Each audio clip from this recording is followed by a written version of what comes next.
Sharq ijtimoiy taraqqiyotiga katta hissa qo'shgan shoir va mutafakkir Mashrab ijodi necha yillardan beri tadqiq etilmoqda. Mashrab asli ismi Rahimbobo Mullavali o'g'li 1640-yil 22-mayda Namangan shahrida tavallud topgan. U din asoslari va falsafadan yaxshi xabardor bo'lgan. Bo'lajak vali shoir ustozi Mulla Bozor Oxunddan tasavvuf ta'limotini chuqur o'rganadi. Keyinchalik Qashqardagi Ofoqxo'ja Eshon huzuriga yo'llangan Mashrab 1672-yilda uning dargohini ham tark etadi. Hozirga qadar Devonai Mashrab, Eshon Mashrab, Hazrati Shoh Mashrab nomlari bilan xalq orasida keng tarqalgan qissalar qalandar shoirning hayot va ijod yo'li haqida muayyan darajada ma'lumotlar beradi. Boborahim Mashrabni yaqinga qadar oshiq, devona, qalandar, isyonkor, sofiy, dahriy, avliyo kabi nomlar bilan atab kelindi. Ushbu ko'rsatuvimizda o'zbek mumtoz adabiyotida o'ziga xos ijodiy uslub bilan nom qoldirgan betakror darg'a ijodiga oid yangi fikrlarni ham taqdim etamiz. Biz Boborahim Mashrabni ma'naviy daryolarga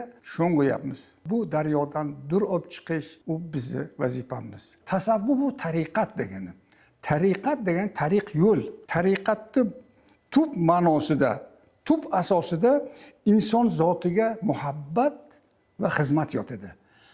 İnsonlarni yaxshi ko'r va xizmat qil. Xalqqa xizmat qilish bu haqqa xizmat qilish bilan barobar ekan. Shuning uchun bunda amaliyot bo'lish kerak ekan. Demak, haqiqiy xalqqa xizmat qilsangiz, ham xalq sizni yaxshi ko'rar ekan, ham siz xalqni yaxshi ko'rar ekansiz. Boborahim Mashrab aytadilarki, koinot ilohiy asarlar ko'rgazmasi deylar. Jilvasini ko'rsatib zohirda ilgarang marang, o'ri nomusdan kechib olamga g'avg'o qildi ishq.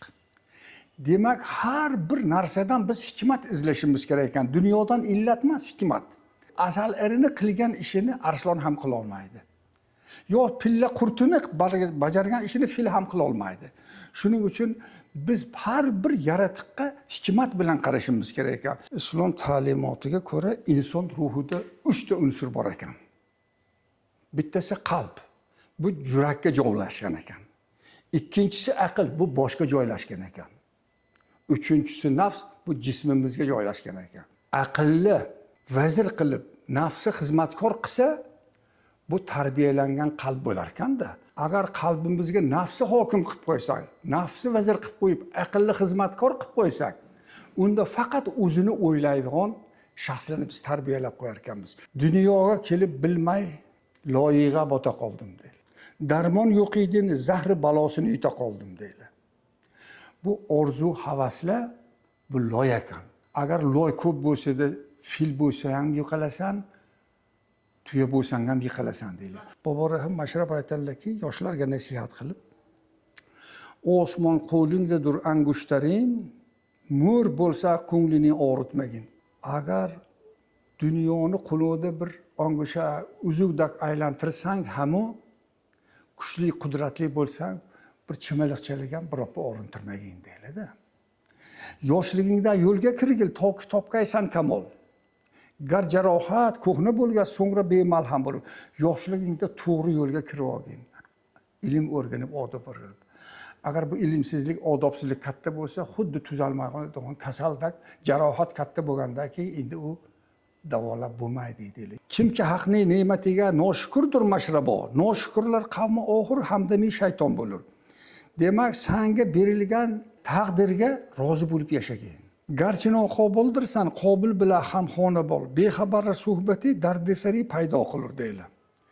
O'zing noqobil bo'lsang ham, odoblilar bilan yurgin, senga u adablar yo'qadi senga. Ama o'zing adabli bo'lib, noqobillar bilan yurmagin, adabsizlar bilan demoqchilar. Gar boshing arshga yetsa, sen o'zingdan ketmagil. Ho ilmda, ho amalda o'zingdan ketmagil. Har daraxtning mevasi ko'p bo'lsa boshi ham keladi. Demak, mevali daraxtning boshi sal pastroq bo'ladi, mammal yetdarmaydi. Boborahim Mashrab hikmatlari bizni ma'naviyatga va ma'rifatga, saodatga eltuvchi yo'lni ko'rsatib beradi. Boborahim Mashrab ixlosmandlari, boshqalar kelib uchrab turibdi. Yaqinda Chimyondan bir kishi keldilar. Boborahim Mashrabni hassalarini 200-300 ilgari shularni avlodiga berib ketishgan ekan, Qirg'iziston tomonidan kelib. Shu hassa bor ekan. Endi shu muzey ochilsa, shaxsan olib kelib beraman deb va'da berib ketdilar. 300 yildan ortiq vaqt davomida xalqimiz Mashrabning falsafiy, axloqiy, siyosiy qarashlaridan bahramand bo'lib kelmoqda. Uning mingga yaqin g'azallari Sharq ijtimoiy falsafiy taraqqiyotiga ulkan hissa bo'lib qo'shildi. Mutafakkirning boy adabiy merosi tadqiqotchi olimlarda katta qiziqish uyg'otmoqda. Shoir ijodidagi murakkab va ziddiyatli tomonlar, shaxs va jamiyat, adolat va tenglik, siyosiy ma'naviy muhit, ijtimoiy axloq va tasavvufning o'rni hamda insonparvarlik g'oyalari keng tadqiq etilmoqda. Mashrab ko'ngil odami edi. Bunday kishilarni jilolash va qolipga solish qiyin. Mashrabning she'riyati, hayoti va ijodi qoldirgan boy adabiy merosi haqida to'liq ma'lumot beruvchi manba yo'q. Xalq orasida tarqalgan Devonai Mashrab, Hazrat Shoh Mashrab nomli qissalarda uning hayotiga oid ma'lumotlar izchillikda bayon etiladi. Ularda ifodalangan rivoyat va sarguzashtlar, latifalar, to'qimalar bilan boyitilgan. Mashrab she'riyati shoir shaxsi hamda qismatini yorqin tarzda namoyon etishi bilan ham e'tiborga molik. Uning she'rlarida so'z, ohang, tasvir hech bir ijodkornikiga o'xshamaydigan tarzda yuksak maqomga ko'tarilgan. Gulshani bog'i dahraro bulbuli nag'magar o'zim, bir buti bebadal uchun oshiqi darbadar o'zim, ko'yinga dam badam borib navhavuzorlar qilib, shomu sahar fig'on etib hofizu xush asar o'zim, olimu nuktadon manam, piri hidoyat xon manam, shuhrati she'r bobida mashrabu mo'tabar o'zim deb yozgan edi shoir. Bashoratnoma bu fikrlar keyinchalik uning haqiqatiga aylandi. Mulla Bozor Oxun, Boborahim Mashrabni pir ustozlari, birinchi ustozlari, oxirgi hayotlarida taqdirlarini mana shu Mulla Bozor Oxun ham Kushandang, Balxda Mahmudxon deb. Boborahim Mashrab aytadilarki, o'sha 30 yoshlilardan keyin qonimni to'kar emish Balx shahrida Mahmudxon. Taqdiri azal bo'lsa naylay anga berma jon. Shukr kim Xudoyimga Mansurga qo'shildim. Ul ro'yi siyahlar kim Mansurni o'ldirgan. Bu ishq yo'liga kirgan albatta kechar jondin. Kechmasa agar jondin aytgan so'zidir yolg'on deb o'limlardan bir 30 yil 40 yil ilgari bu g'azalni aytdi. Boborahim Mashrab Mahmudxonga nasihat qilsalar, nasihatlari ta'sir qilmadi va malol kelib bu kishini o'limga hukm qilardi, dorga o'sishga. O'sha kishiga o'lmoq ayni muddao keldi deydilar. Demakki, o'sha kishi o'limdan qo'rqmas ekan. Vahdat mayini pir mug'on ilkidan ichdim. Allohning o'zini huzuridan Mansur kabi boshimni dorga tuta qoldim deylar. Valilarga o'lim shabi arus deydi, nikoh kechasini singarin ekan. Ey Mashrabi devona, qadam qo'ygil mardona, dor ostiga borganda bo'lma yana hayrona deb dor ostiga borib miyig'larda kulib tursalar, haloyiq, ey Mashrab, biz sizning uchun motamdan nechun kulib turibsiz desalar, Mashrab aytadilarki, ey haloyiq, kim o'z yorini oldiga xafa holda borgan deb to'ylar muborakni aytadi. To'ylar muborak, ey yori jonim, to'yona bo'lsin, tan birla jonim, tan bilan jonlarini to'yona qilib yuribdilar. Ochqil yuzingni ko'rgani keldim, sen birla davron surg'oni keldim. Ko'ngil savolin, ey yori jonim, sendan javobin olgani keldim. Savdoyi zulfing tushdi boshimga, sendan davosin so'rg'oni keldim. Kuysamda ming bor, hajringda ey yor, ishqingda takror yong'oni keldim. Soqiy qadahni qilg'il muhayyo, vahdat mayini ichg'oni keldim. Rahmat eshigin Mashrabga ochqil, ishqing quyida o'lg'oni keldim deb dorga o'zlari sapchib jupta urib chiqadilar. Shu bu kishini vafotlaridan keyin 3 kundan keyin Mahmudxonni ham tom bosib, Mahmudxon ham 3 kundan keyin vafot etdi. Boborahim Mashrabning otashin, jo'shqin va lirik she'rlari o'z zamonasidagi jabru sitamlardan shikoyat tarzda yozilgan satrlar omma o'rtasida keng yoyiladi. Uning xalq orasidagi shuhrati ortadi. Mashrab atamasi shoirning umumxalq o'rtasida mashhur bo'lgan laqabidir. Mashrabning darbadarlikdagi hayoti birorta qishloqda bo'lgan davri izsiz ketmadi. Oddiy xalqning qashshoq hayoti, zulmu sitamlari uning qalbini larzaga soldi. Tekinxo'r mulkdorlar, chalasavod mullalarni tanqid qildi shoir. Mutaassib mullalar Mashrabni jisman yo'q qilish payiga tushdilar. Uning qo'nimsiz hayoti so'nggi manzili Balx hukmdori Mahmud Qatag'on hukmi bilan dorga osilishi bo'ldi. Mashrab g'azallaridan birida tinmayin yurdim bug'am dashtida hayronlik bilan degan edi. Chindan ham u armon dashtidagi oshiq darveshdir. U hayronlikdan hayratga, hayratdan haqiqat va ma'rifatga intiladi. Mashrabning hayoti va shaxsiyati haqida aniq tasavvurga ega bo'lish uchun uning o'tliq misralariga nazar tashlash kifoya. Bu dard ila xarob bo'ldim, manga motam tutib yig'lar daru devor, tilim lolu o'zim giryon, dilim daryoyi nurdur, musibat selining barbodi bo'ldim va hokazo. Darveshlik Mashrab uchun shohlikdan afzal. U chin ma'nodagi oshiq shoirdir. Uning o'zi aytganidek, tariqat halqasin tutgan, haqiqat shohini surgan, malomat ko'yida yurgan, muhabbat yo'lida kuygan oshiqlarning fikru kechinmalari ifodachisi edi u. Mashrabning xalqqa yaqinligining birinchi sababi tilining sodda va ravonligi bo'lsa, ikkinchi jihati shunday maqomga erishsa ham kibru havodan yiroqligi bo'ldi. Mol dunyoga hirs qo'ymaslik, ibratli amallar kuyida bo'lish g'oyalarini ulug'ladi va umrbod ana shu e'tiqodlariga sodiq qoldi. Muborak Mashrabning hayoti va ijodlari haqida rus olimi Yekoshin juda puxta chiroyli o'rgangan. Biz tarixiy manba o'zbek xonadonida Muborak Mashrab kitoblari har bir xonadonda bo'lgan deyishadi. Demak, bundan 120 yil oldin har bir o'zbek xonadonida qissai Mashrab kitobi bo'lgan ekan. Biz hozir mana shu turgan joyimiz Muborak Mashrabning kendi qo'llari to'kilgan joy. 1902-yilda Nodim Namangoniydan so'raydiki, Muborak Mashrabning uy qoldiqlari hozir ham bormi yoki yo'qmi deb. Uy qoldiqlari bor Muborak Mashrab hozir.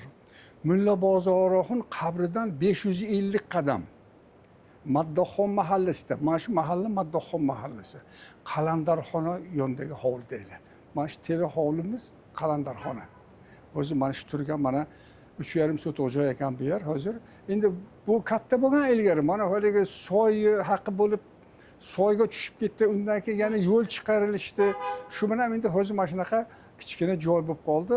Bizni Namangandagi barcha Muborak Mashrab ixlosmandlari respublika hukumatiga ham uy muzeylari qilishga bir taklif berganmiz.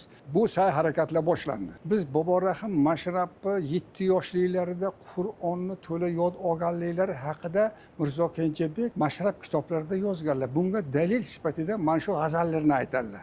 Anodin qay kuni tug'dim, ya'ni tug'ildim. Sening ishqingda urdim.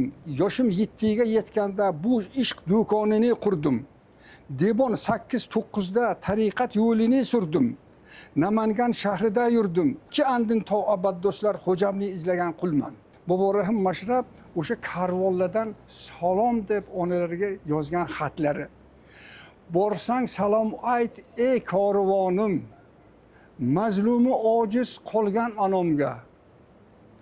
O'g'li uchun ko'p yemasin g'am u motamda qolgan onamga. Ey karvonim, borsang Namangon. Bechora Mashrab o'g'ling du hayron. Onam kurubon aytqilgi chandon yana salomimni. Pir xizmatiga solgan anomga. Deb o'sha karvonlardan onalariga xatni mana shundoq g'azal bilan berib yurar ekanlar o'zi.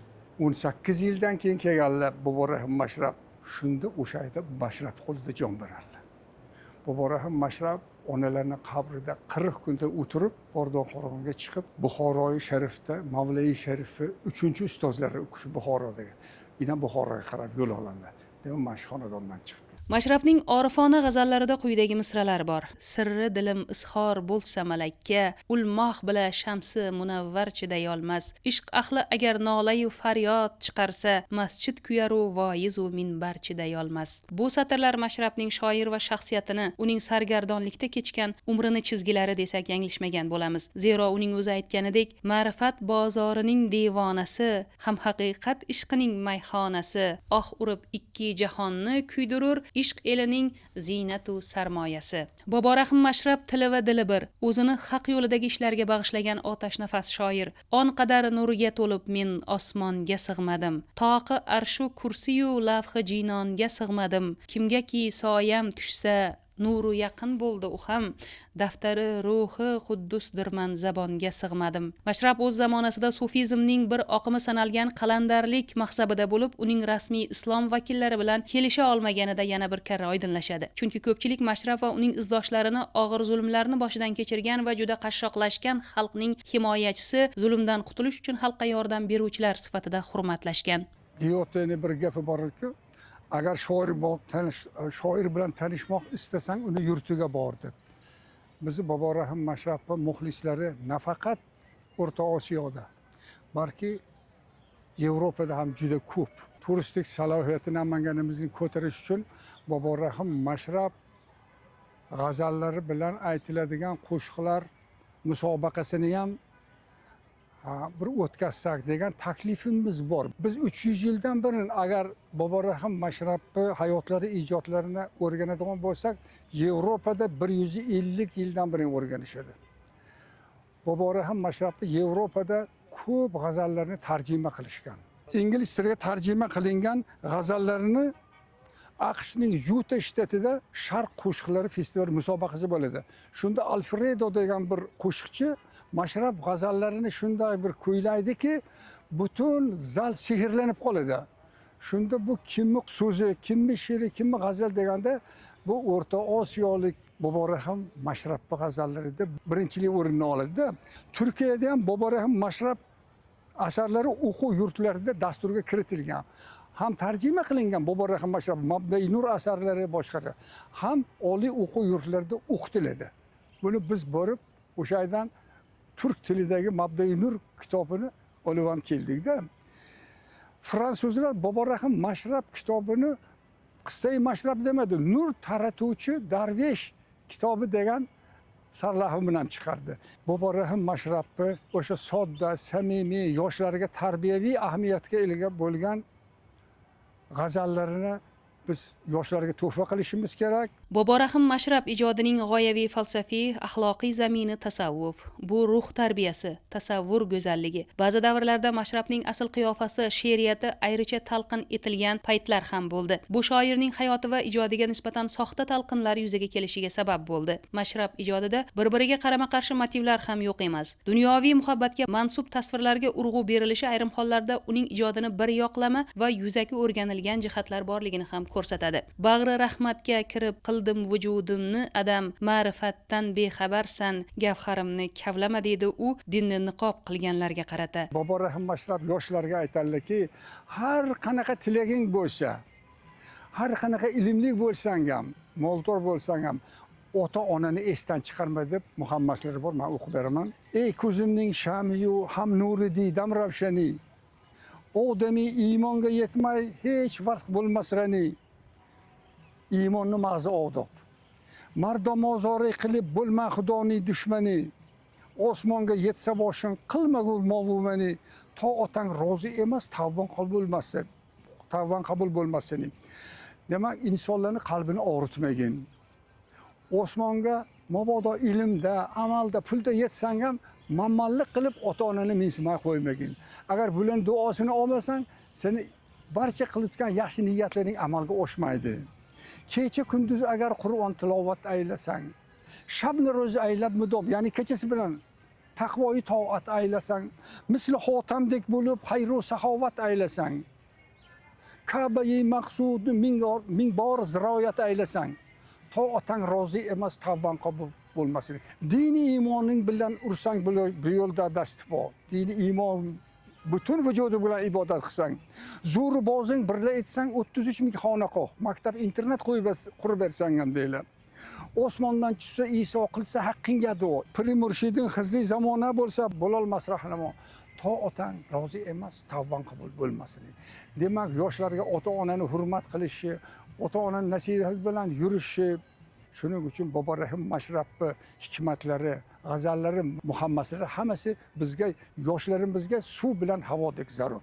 Men nola qilay shomu sahar dod eshigingda, sensan sevarim xoh inonma. Nogahon ko'rib mavhi jamoling bo'la qoldim. Ko'rdim yuzingni devona bo'ldim. Tushdi savdoyi muhabbat boshima. Oydek yuzingni ko'rgoli keldim. Kokiling anbar durur, jon ichida jonon qiz. Ko'rsat jamoling mastonalarga. Har kishining dardi bo'lsa yig'lasin yor oldida nomli misralar bilan boshlanuvchi g'azallar shoir ijodining xalq orasida naqadar ommalashgan va sevimli ekanidan dalolat. Mashrab she'riyati hali to'liq kashf qilinmagan xazinadir. Shoirning inson qadri, sharafi va ma'naviy kamolotini ulug'lashga, ezgulik va go'zallikni madh etishga bag'ishlangan she'riy merosi mumtoz adabiyotning barcha janrlarida yaratilgan sho'x, jarangdor, o'ynoqi va jozibador g'azal hamda muhammaslari katta dovruq qozongan. Sodda, jo'shqin, nafis va kishiga zavq bag'ishlovchi mustazot va murabbalari o'zidan keyingi ijodkorlarga ham ijobiy ta'sir ko'rsatgan. Uning hayoti va ijodi haqida ko'plab badiiy asarlar,